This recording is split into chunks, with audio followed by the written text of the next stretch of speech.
दोस्तों काफ़ी सारी न्यूज़ अपडेट्स आपके साथ शेयर हो रहे हैं सोशल मीडिया पर कि जीएसटी एमनेस्टी स्कीम जो है वो इस बजट में अनाउंस होने वाली है। बजट से काफ़ी बड़ी एक्सपेक्टेशंस है, चाहे वो इनकम टैक्स है या वो जीएसटी है। तो जीएसटी एमनेस्टी स्कीम जो है बेसिकली उसकी क्या न्यूज़ है जो सर्कुलेट हो रही है, ये क्या आपकी जीएसटीआर 3B की जो लेट फीस है वो दोबारा से ज़ीरो होने वाली है या मैक्सिमम कैपिंग लगने वाली है।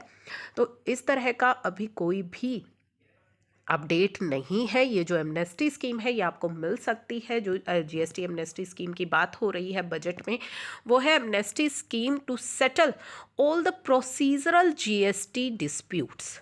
ठीक है, सिंस इट्स इंसेप्शन इन 2017। तो प्रोसीजर जो डिस्प्यूट्स हैं, वन टाइम सेटलमेंट स्कीम आपके पास इस तरह की आ सकती है बजट के अंदर। तो इस तरह की स्कीम आपको देखने को मिल सकती है जो डिस्प्यूट्स हुए हैं on account of glitches on GST portal and migration to GST law. तो ये एक्सपेक्टेशन लगाई जा रही हैं बजट से। अब आते हैं अपनी एमनेस्टी स्कीम पर। जो क्वेरीज आ रही हैं उन पर एमनेस्टी स्कीम आपके लिए लाई गई थी। जीएसटीआर 3B की फाइलिंग अगर आप एक पर्टिकुलर डेट तक कर लेते हैं तो लेट फीस जो है वो आपकी ज़ीरो हो जाएगी। मैक्सिमम कैपिंग उस पर जो लगाई गई थी आई थिंक 500 रुपीज़ की, तो वही केवल आपको पे करनी पड़ेगी। उस समय भी अपडेट आपके साथ शेयर किया गया था कि केवल और केवल आपको लेट फीस के अंदर यहाँ पे राहत दी गई है। जो आपके आईटीसी क्लेम करने की कंडीशंस हैं वहाँ पे आपको कोई रिलैक्सेशन नहीं दी गई थी।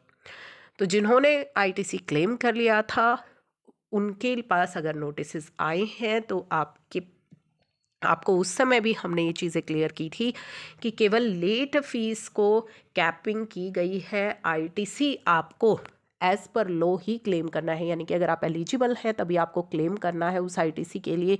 सेक्शन 16 की जो कंडीशंस है 16(4) जो आपको रिस्ट्रिक्शन देता है आपके आईटीसी क्लेम करने में कि पर्टिकुलर डेट तक ही आप आईटीसी क्लेम कर सकते हैं, तो उस सेक्शन को आपको फॉलो करना है। अगर आप जो है टाइम बार हो चुका है आपका आईटीसी तो आप उसे क्लेम नहीं कर सकते। इंस्टेड अगर आपने क्लेम कर लिया है तो आपको इस तरह के नोटिस फेस करने पड़ेंगे और उनका कोई भी सोल्यूशन नहीं है। तो वो चीज़ें आई होप अब आपको क्लियर है। सेकेंड जो बजट से एक्सपेक्टेशन है आईटीसी एलिजिबिलिटी को लेकर के है कि रिलैक्सेशन मिलनी चाहिए सेक्शन 16 एंड 17 में। ये जस्ट एक्सपेक्टेशन है बजट से। साथ ही जीएसटी अपीलेट ट्रिब्यूनल जो कि बहुत ही मेजर मुद्दा है जीएसटी का, उसको लेकर के बजट से काफ़ी ज़्यादा एक्सपेक्टेशन है। तो ये है जीएसटी से लेकर के एक्सपेक्टेशन हमारे बजट के अंदर, जैसा कि मैंने अभी आपको बताया है। तो अब देखते हैं कि बजट के अंदर क्या चेंजेस या अमेंडमेंट्स आपके लिए आती हैं। तो 3B के लिए जो आप लोगों के पास जो आईटीसी के लिए अभी परेशान हैं कि आईटीसी रॉन्ग क्लेम कर लिया था, तो उसका अब कोई सोल्यूशन इस तरह का नहीं है। केवल और केवल आपको लेट फीस के अंदर राहत दी गई थी।